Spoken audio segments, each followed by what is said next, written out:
Thank you so much. Good morning, everyone. Good morning. It's just such an honor to be here and to see the growth as you went up the hill and ascended into this beautiful space.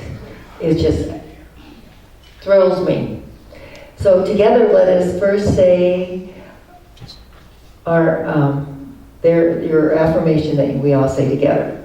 There is one life, and that life is God, and that life is perfect, and that life is my life now. I'm here to receive the divine form for me. I'm awake, I am tapped in, and I am transformed. Yes. So it's important when you're speaking, to have that enthusiasm and that conviction in your whole body. Well, how do you do that? We hear all these wonderful things all the time. Do you always say to yourself, or do you sometimes say to yourself, well, how? Ask and you shall receive is such a beautiful message for all of us to take to heart and to know that as we ask, we do receive. Sometimes you have to pay attention to what you're asking for. So we want to always keep aware that as we are being personally aligned with our greater good and we're able to realize what we're thinking, to be awake to what we're thinking, then we can create greater good in our life. Today I want to talk about using your invisible power. Dr. Ernest Holmes, who created this whole teaching that we're involved in, he said there's a power in the universe and you can use it. What's so great about knowing that is it's always available for you. It's not a power outside of you. And that's what's exciting about New Thought. It's a power within you to be able to wake up to. Because if you're asleep to it and always thinking that one day maybe you'll get there, one day maybe you'll have it, then you're just you're one day apart from it all. You're one day away from your good. Right now and right here, this day, you can affirm and know that you're aligned with the infinite good of your life. This weekend I just gave a beautiful memorial for a woman that was close to 98 in her passing. And she was a person that started at an early age in London, at 13, having to leave the home and start to work to make money to help the family out. Because at 11, her father died, and her mother had 3 kids, and they needed money. So she found her a job with this very wealthy woman in London. And 13 years old, she started helping and cleaning and cooking and polishing silver. But she did everything with joy and delight. She had enthusiasm about her, although she went through great pains, terrible heartaches from the death of her father, and had to leave home at such an early age. When you think about it, nowadays at 13, we're still totally protecting our youth, our teenagers, thinking they don't know anything, and then they think they know everything.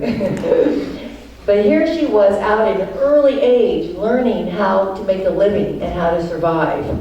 And then at 18, she ended up meeting the love of her life and got married to a man that was part of a restaurant business and all.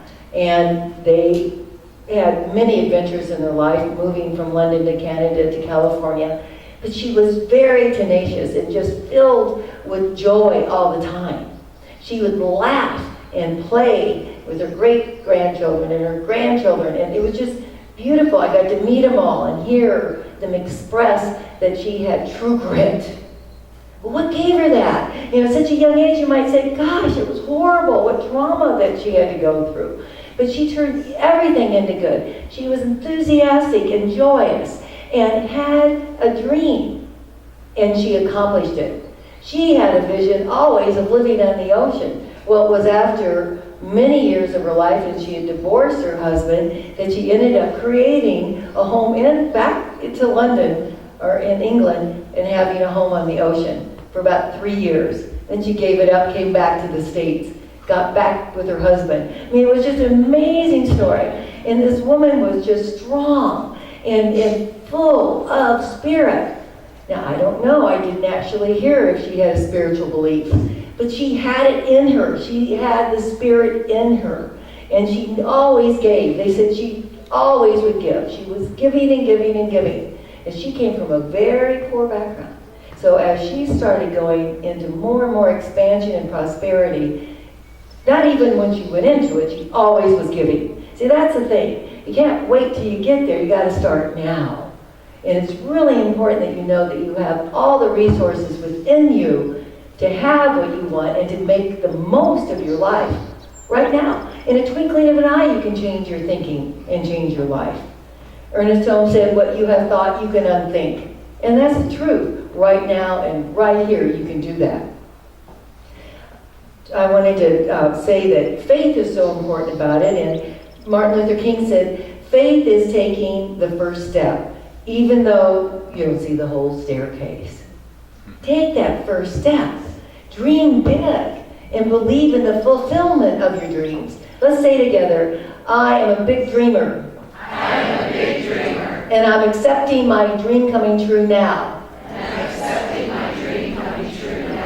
Now feel what that feels like when you say it. You know, like, are you being authentic? Is it really real? Or is it just like, okay, that's a head talk and, you know, it's, okay, I'll put it out there. I want to tell you about 5 steps for creating your wealth or your good. Because wealth can come in any form. It doesn't have to be just money. It can be your friends, your loved ones, your health, your well-being, your family relationships. So 5 steps, first of all, is to be able to have your internal alignment. And that means being able to say something and to feel it, that it's true. Becoming aware of what you're saying all the time, not just for a moment. We have to wake up now, because our thoughts create our reality. And if you're continually worrying about something, you're going to get more things to worry about. I remember a long time ago when I was like 20, and I read, you know, patience is a virtue. And I thought, yes, that's what I need, patience. And then I read, if you're going to keep saying you need patience, watch out, you're going to get a lot of things to be patient about. And I did. And so I thought, okay, I'm going to let go of that and just accept I am patient now. Isn't that something that gets in the way of having what you want? You could go, okay, I want it and I want it now. Well, you know, there was a study done by children that they were just in kindergarten, and they were given, they had marshmallows put in front of them. 3 marshmallows. And they were told to wait until 5 minutes where they could eat the marshmallows. And then the teacher left the room. Well, some people couldn't wait. Some of the kids couldn't wait, they just ate it. Some of them waited until the teacher got back. And then they did a study on this, on the group of kids. The ones that couldn't wait, that were impatient and ate it immediately, versus the ones that waited. The ones that waited became very successful. The ones that couldn't wait didn't succeed like the others. So at an early age, we learn to be patient. And sometimes now, even for myself, what I'll do is I'll count to 10 inside, sometimes 60. You know, it's like bringing down that energy or bringing down the thoughts into being patient and knowing that divine right action is taking place. We have the most beautiful beliefs in our teaching. And the one that has guided me all my life is knowing that divine right action is taking place. Say that with me. Divine right action is taking place in my life now. Let's say it again. Divine right action is taking place in my life now. See, when we align ourselves with this internal awareness, then we can easily go forward. Sometimes if you think that you're so impatient because you have overload. How many of you ever get overloaded with things? Right? So much to do. Well, I know I've been studying for the past 16 years everything about thought. Because I know you change your thinking, you change your life. But what do you do with those thoughts? Or what are those thoughts? So if you're feeling overwhelmed, sometimes people will come to me and say they actually feel like they have, you know, heaviness on their shoulders. I mean, these things are real because they're thoughts. You think with your internal voice and you think with pictures. So it's either verbal or auditory, you're thinking. So a picture would be, I feel heavy on my shoulder, I feel something heavy on my shoulders. Well, all you need to do is to realize, whoa, I'm feeling something heavy. Take it off. Take it off your shoulders.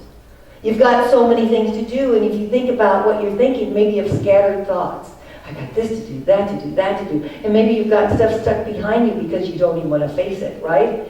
Bring them up, and then tell the thoughts to get into divine alignment. And if you're ever feeling pressured, see if your first thought, the first thing to do is right in front of your face. Move it out. See, we are map creators. We're creating maps all the time, so our thoughts, we like walk in this map of thoughts. So when you're aware of where they're located, there's an actual location for your thoughts. As there's the feeling inside your body, as you become aware of that, you can make those changes easily and in a twinkling of an eye. So we must first align ourselves with our thoughts internally. The second is to have empowering beliefs. If ever you're feeling down and out and thinking, well, if only my parents didn't do this, if only my brother wasn't like that, if only that first marriage or even the fifth marriage that didn't happen to me, if only I could have had a job earlier and learned responsibility, if only, the list of if onlys. If you wake up to your goals and you're saying that, well, that's not going to help you. Those aren't empowering beliefs, are they? But when you become aware of, they didn't do it to you, they did it for you, then you can start giving thanks for everything that's happened in your life. When you think about it, right? All the things that have happened in the past. You had relationships that didn't work. What did it lead you to? A better relationship. You had jobs that didn't work out. Maybe sometimes they closed the door on you. What did it lead you to? Better jobs. When one door closes, another opens. Look at this place. It's like the change, the movement gets better and better all the time. Say to me, everything gets better in my life every day. Everything gets better in my life every day. And you haven't seen nothing yet, baby. Those are empowering beliefs. Remember to tell yourself and then align with the spiritual truths. The truth is that the power and the magnificence of God is within you, around you. The law is always working. For you that have studied our principles of science of mind, you're learning this more and more. It's an explanation of the law, which Thomas Trord talked about back in the 1800s, and Ernest Holmes was reading his book going, yay, this is why prayer works. It's all God. But we can, for our analytical mind, we can reason it out, go, oh, okay, well, I have been praying, though, for help, but what have you been saying to yourself? What internal alignment do you have? If you're saying prayer doesn't work, well, what are you continually focusing on? What are you believing in? Your thoughts create your beliefs. And I know before, when I had my ministry in Marin, some people come to me, I can't change my belief. They'd be stuck. Have you ever been stuck in a belief? It's like you feel like there isn't a way out. Well, that's what I prayed for, the most effective change method in the world. And that's when my husband, Robert McDonald, came back into my life. And came back, I say, because he was in there 3 other times. I met him 3 times over 17 years. I actually went out with him, and then I'd meet him and I forgot who he was. Because I believed in dating and letting it go. Next. I'd say next. I wouldn't hold on. Let it go. Because if you get real cluttered if you have all those people with you. Right? How's anybody else ever going to get into your life if you've got, Mary and Jane and Sam and Joe, all these people? Remember, you're map makers. It's like a real thing. You need to let it go. You need to let them go. You need to let the past go because the past isn't even here. This is the present. You're here right now. So Robert came back in my life because I was in conflict. He talked to me on the phone and I totally was out of conflict. He took me through what I know now, a conflict integration process. Reverend Jeanette knows it too. She studied with us. It changed my life. I said, I need to learn this now. I was ready. I wanted to learn more about the mental thinking because I knew there were things that I couldn't do. I couldn't let go to. I prayed, meditated, I did everything, right? That I was to do all the time. But there was that wall. Well, the wall left. And greater good came. And every day got better and better. And this is the truth for all of you. So empowering beliefs. Pay attention. What are you believing? because that's how your life is showing up, is how you're believing. The third is to have personal competency. If you don't think you can do something, like you have a big dream, and watch what you dream for, like if you have a dream to be a minister, there's going to be lots of different roads you need to take, or path to learn. If you want to be a great designer, you need to go to school, you need to learn. If you want to change your career, you can do it. Find out your passion. Maybe you've been fully educated, and then you go, no, I don't want to do that. Many people do that. They get to a place, they're attorneys, they're doctors, and they go, oh my gosh, all this education, I don't want to do it anymore. And then they wake up to where they are in their life and what their passion is, and take action. Study. We can continue to keep learning. We have incredible minds. Our mind is not in our brain. Our mind is expansive. There is no ending to it. You can learn anything. But if you don't believe you can, you won't even take that first step. So you need to start with believing, and then take action, and then learn. Continue to learn. Don't stop. You know, I became happy a long time ago, but I didn't stop. Do you ever think that sometimes I'm fulfilled? Well, I don't need anything else. But how far, how much can you have with happiness, joy, creativity, health, wealth, well-being? It's limitless. So when you stand in that space of the unlimited, then you'll feel that divine urge. If you have a big dream and you think, but there's no way I can accomplish that, know that that's a God's dream. That's God's dream in you. Because God sees no limitations. There's no ending to the infinite. All power, all good is yours. And prosperity is here for us to have. It is the nature of God to give. God is always for giving us what it is that we desire. We're fully connected. You know, I love to listen to Joel Osteen. Any of you ever listen to him? He is a metaphysical minister out there doing the work. And I am going, yes. And I understand some Christians really don't like him because they think he's too positive. Because he's not like telling them about hell and damnation all the time. And he has 70,000 people on Sunday. And he has ministries throughout the world because he's on series and on, TV and everything. You imagine, what is the number? I don't know, 500,000, it's limitless. And he told the story of when they were, they started to do their services there where they are now, and they said, do you want to buy it? And they said, well, for how much? And they said, well, it was like 600 million, or no, wait, 600 million, yeah, 600 million. And they thought that was so big, and then they just, let it be, but knowing that in God's time, everything takes place. When you're in the flow and awareness that God is good and God is forever giving, and you're doing all your good work, and you know it's for the good of yourself and good of others, it happens.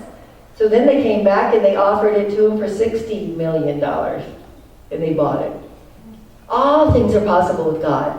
You put God first. We see and experience God in a different way because we don't think it's the man out there in the, big white cloud and the outfit and all.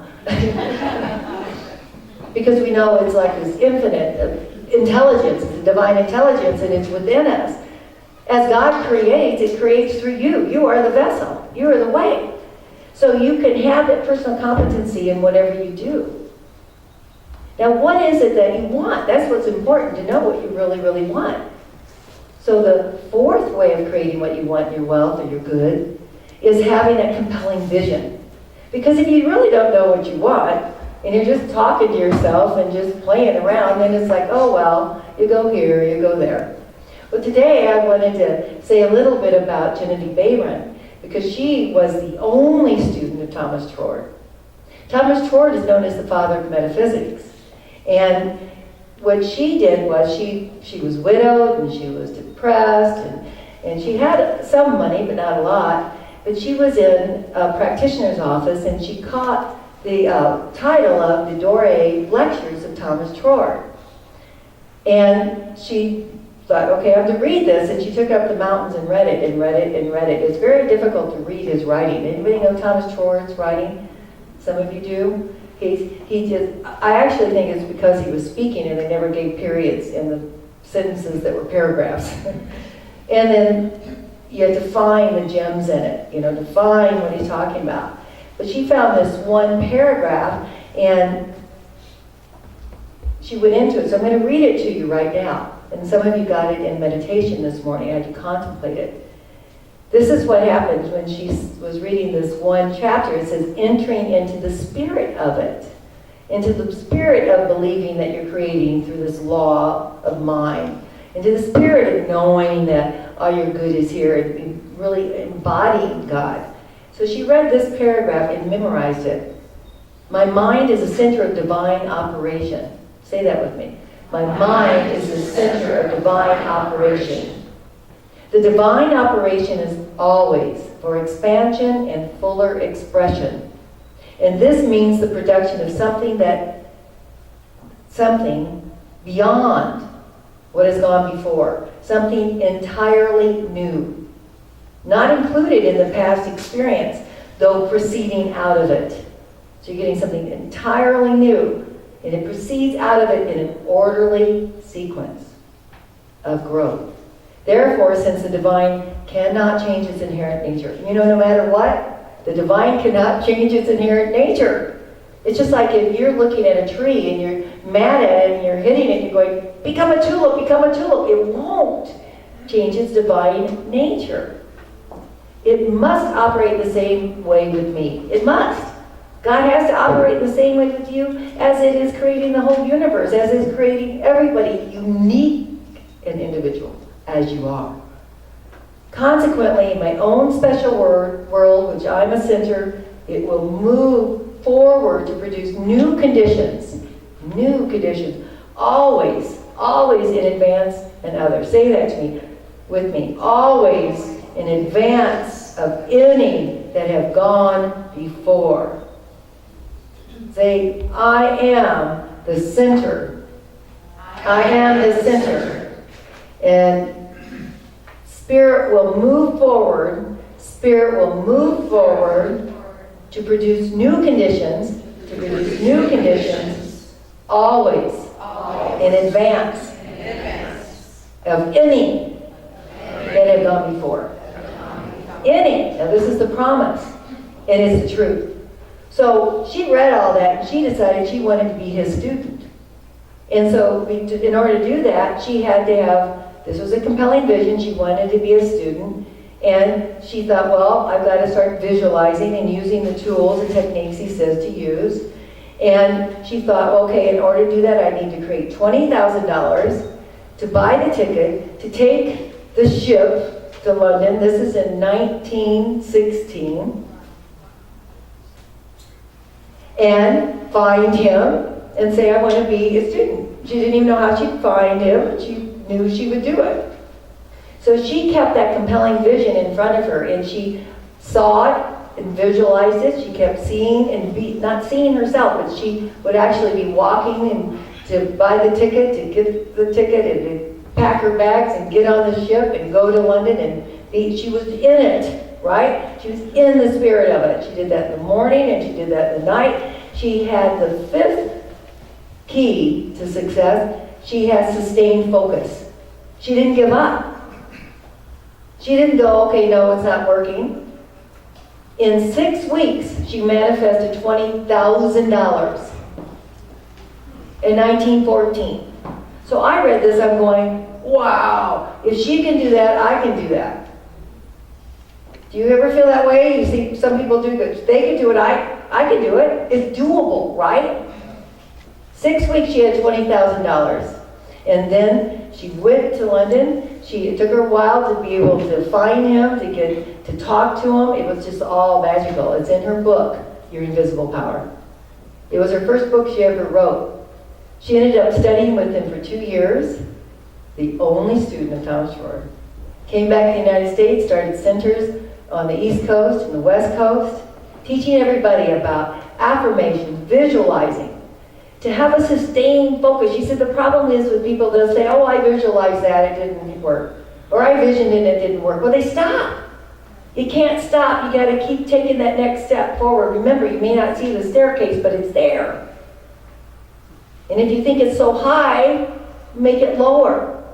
It's all in your mind. It's all in your thinking. Everything that you you desire and how you create it. If you're overwhelmed, make things smaller. It's really true. Pay attention to that this week when you leave here today.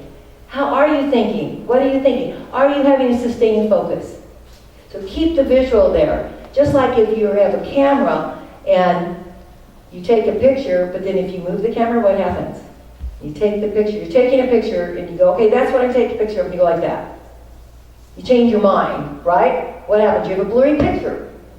That's not sustained focus. It doesn't bring about a clear vision.